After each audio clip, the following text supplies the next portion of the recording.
ของไทยแท้ได้นี่พี่น้องเลยไทยแลนด์คือว่าเป็นกาไทยแลนด์เพิ่นยังเขียนใส่ไทยแลนด์แบบอันโลโก้ไทยนะพี่น้องยังเป็นอันของไทยอันนี้จะเป็นมีรัสเซียราคาจะแตกต่างกันได้พี่น้องเลยหลายจะมีของเตมาม่าพี่น้องเลยมีไวๆยังบ่เห็นพี่น้องมีไวๆอยู่รัสเซียเอาสบายดีพี่น้องเด้อสำหรับชีวิตอยู่รัสเซียวันนี้ก็ค่ำๆมืดๆพี่น้องเลยชีวิตของเฮากับเรื่องของเฮียนมากันเลาะพี่น้องเลยถ่ายคลิปให้พี่น้องได้ครับชมชีวิตอยู่รัสเซียในยามเฮาเรื่องของห้ามวงเฮียนพี่น้องเลยการใช้ชีวิตอยู่พี่มีอีหยังเขากระสิทายให้พี่น้องเบื้องน้ำเอากระสัวสู้สุนกับเวลาพี่น้องเลยเพื่อจะเขาออกจากเฮียนมาแล้วเขาก็ฟ้ามารอถ่ายคลิปให้พี่น้องได้ครับชมน้ำพี่น้องเลยเพราะว่าเพื่อยักมีรายได้ในให้ตนเองพี่น้องเลยแล้วก็เฮียนเฮ็ดคลิปไปเลยเพื่อพัฒนาตนเองไปในอนาคตทางหน้าพี่น้องเลยใจตอนนี้คือว่าอยากได้เป็นกล้องพี่น้องเลยอยากได้กล้องโกโปรพี่น้องแต่เก็บจังไหนก็ยังบ่ได้เถอะพี่น้องเลยต้นทุนยังบ่มีอยากได้พี่น้องพอใช้โทรศัพท์หลายโทรศัพท์ก็สิเพแล้วพี่น้องคือว่าอดทนเอาเบิ่งน่าจะเดือนหน้าก็สิได้บ่พี่น้องเลย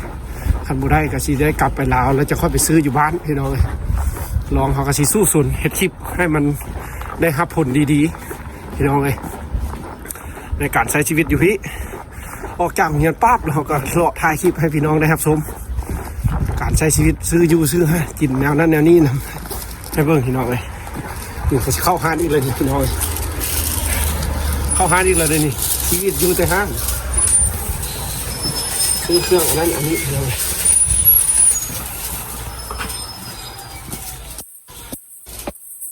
อยู่รัสเซียนะฮะ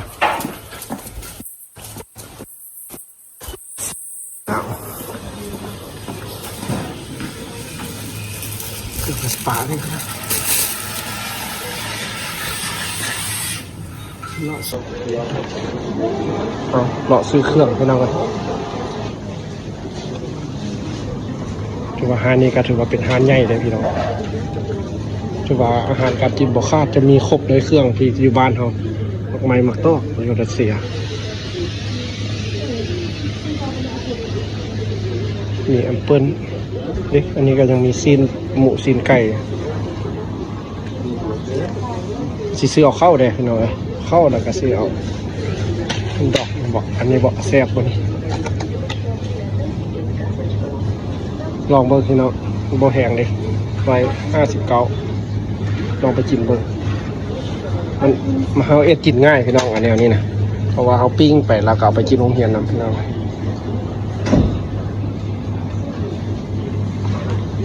หารการกินหารค้าอยู่รัสเซียมาโซนเข้าเบิ่งซื้อเอาเข้าเลยหน่อย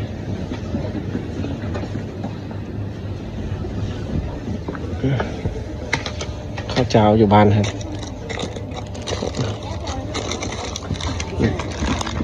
โอ้เม็ดงามได้นี่นะเม็ดงามอยู่32รูเบิลทุกห้านก็คือกันพี่น้องอันนี้ก็คือว่าเป็นห้านที่อยู่เอาข้างออกมาเหมือนนิดนึงก็คือกันราคากับ32คือกันพี่น้องซื้อเอาใส่กอกกับข้าวเพราะว่าดนได้มาพี่น้องเลยเอามันหนาวคันมื้อใดเขามีเวลาแล้วก็มาซื้อเอาเลยแล้วก็ไปปะไว้แล้วดนจะค่อยได้มาซื้อเท่านึงพี่น้องเลยสำหรับชีวิตอยู่รัสเซียพี่น้องเลยนี่มีน้ำก้อนอีกเลยนี่ปานเถิดก็ได้ก็มาเลาะซื้อคือกัน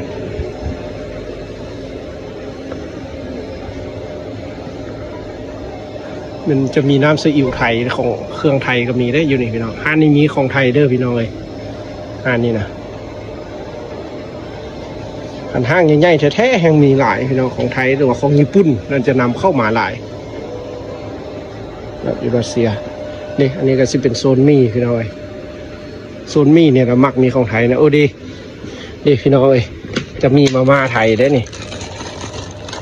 คือบ่เห็นมีไวๆเนาะพี่น้องเนาะบ่เห็นมีไวๆได้ของไทยแท้ได้ดิรีวิวให้เบิ่งพี่น้องของไทยยังมีอยู่รัสเซียพี่น้องเลยหลายห้างอยู่ได้ห้างนึงครับมีตอนนั้นเขาก็ไปเบิ่งส่วนใหญ่เขาก็ไม่ได้ซื้อไปกินเพราะว่ามันแพงเลยพี่น้อง ห่อหนึ่งเกือบ20 ปลายพัน30,000พุ่นเด้7-8-10 รูเบิลเราก็บ่ได้ซื้อกินเลยพี่น้องมีแต่ทับอิฐเฮาซื้อกินแต่รสชาติจะคล้ายๆกันเลยกับอยู่เมืองไทยที่หรือว่าไปส่งไปอยู่ลาวบ้านเฮาแต่หากยังบ่เห็นมีไว้หรือไว้ยำๆมีแต่มาม่าพี่น้องเอ้ยเสือข้าวเอาไข่ได้บ่ไข่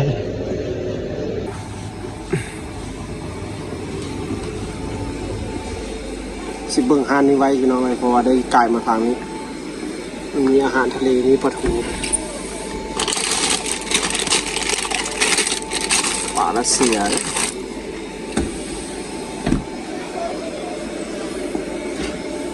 บ้านข้าเจ้าก็ยังมีน้ำก้อนจอกน้ำก้อนอาหารคาอยู่รัสเซียพี่น้องอาหารการกินบ้านเพิ่นสำหรับอาหารการกินอยู่รัสเซียพี่น้องเขาก็บ่ได้ซื้ออย่างไรเอามือกะซื้อเล็กๆน้อยๆพี่น้องเพราะว่ายิงตามเงินพี่น้องมันมีเงินหลายก็ซื้อหลายมือใดเงินน้อยแล้วก็ซื้อน้อยพี่น้อง นี่ก็ถือว่าเป็นอีกฮานหนึ่งได้ที่เราก็ยังไม่ได้ค่อยจะมาถ่ายคลิปอยู่นี่พี่น้องเพราะว่ามันเป็นฮานที่ห้างงามอยู่หรอเปล่าถือว่าเป็นห้างงามดูว่าห้างใหญ่อยู่นี่ก็ได้พี่น้องอันนี้ก็เป็นขนมมาแต่เมืองไทยโอรีโอ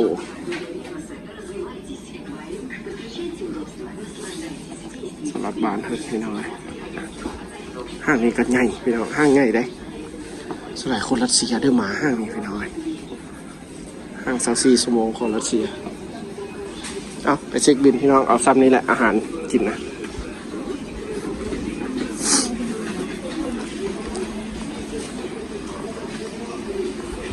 รับเมืองหนาวพี่น้อง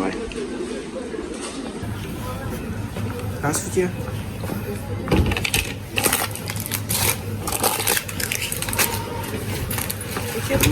Нет, not yet.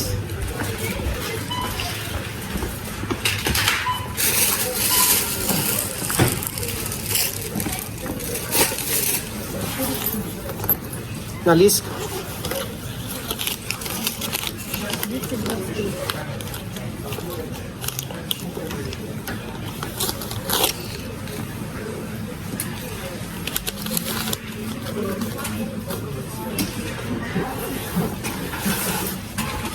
จ่ายเงินสดทิ้งได้มาแล้วก็ซื้อเอาไปเลยเอา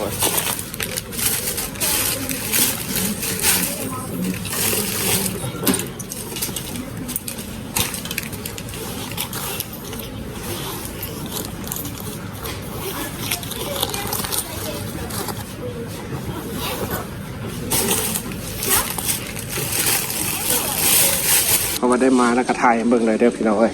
ตัวห้างนี้โอ้เดี๋ยวมีตู้กดเงินตัวเขาก็บ่ค่อยได้มาห้างนี้เพราะมันอยู่ข้างหลังเฮือนพี่น้องนี่ก็ถือว่าเป็นอีกห้างนึงห้างนี้เขาก็ยังมามือก่อนมาบ่เห็นได้พี่น้องยังมีมาม่าไทยอยู่ในห้างนี้แต่มีไวๆบ่เคยเห็นพี่น้องเอาสิออกไปก่อนพี่น้อง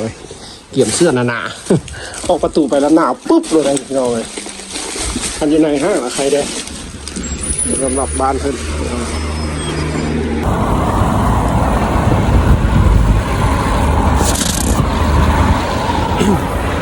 เอาขอบใจพี่น้องตอนนี้การสิท่าข้ามไฟแดงกับเฮือนพี่น้องเลยก็ได้อาหารการกินหลายอย่างเพิ่มได้พี่น้องรู้สึกหนัก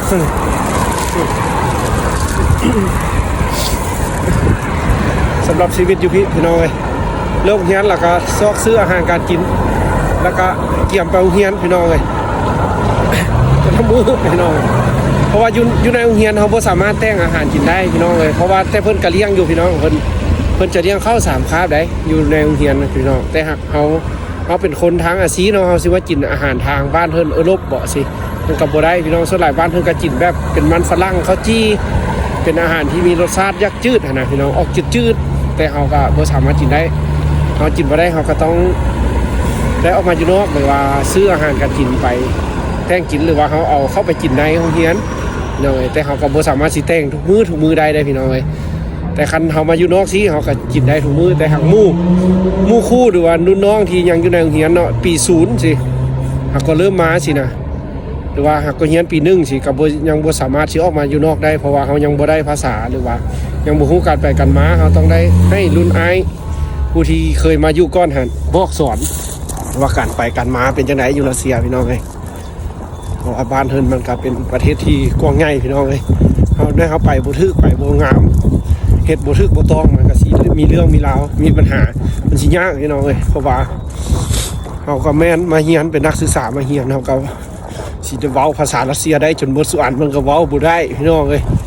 มันบ่แม่นภาษาบ้านเฮาพี่น้องมันก็เว้าได้บางอันบางอย่างถ้ามันมีปัญหามันก็สิยากพี่น้องเอ้ย